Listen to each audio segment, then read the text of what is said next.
When political leaders are facing difficulty at home, they often head out to other locations where they will be more warmly received. Prime Minister Justin Trudeau is going to do that this week. On Thursday, he's leaving to attend a Global Citizen Now Summit in New York City for 2 days. Now, Global Citizen describes itself as the world's leading organization for affecting social change. And what they say their 2-day conference is going to do is bring together celebrities, movie stars, musicians, politicians, climate activists, philanthropists, corporate CEOs, and they're going to get together to help solve the leading crises facing humanity. Not just talk about them, but solve them.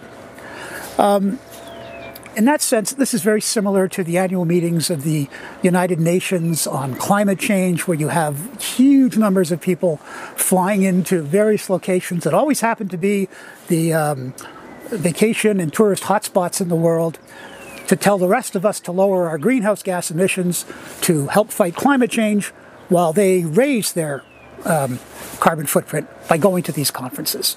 Another one similar to the UN meetings is the World Economic Forum, which annually holds a meeting in a ski resort in the Swiss Alps.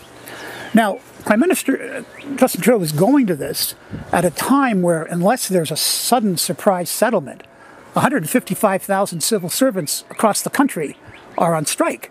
And that's denying services to many Canadians that they need. He also last week received a highly critical report from the Federal Environment Commissioner, which says on the issue of climate change, he's failing to reduce his schedule for reducing emissions, greenhouse gas emissions. He's failing to protect biodiversity. He's way behind in his promise to plant 2 billion trees by 2030, and other problems with the environment.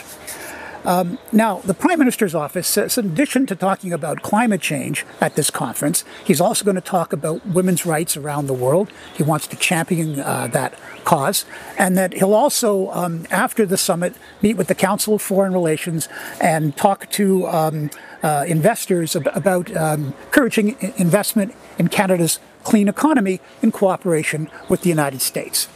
And all that's well and good, but you would think by now that all of these smart people could figure out that a better way to do this and set an example to the rest of us would be to video conference.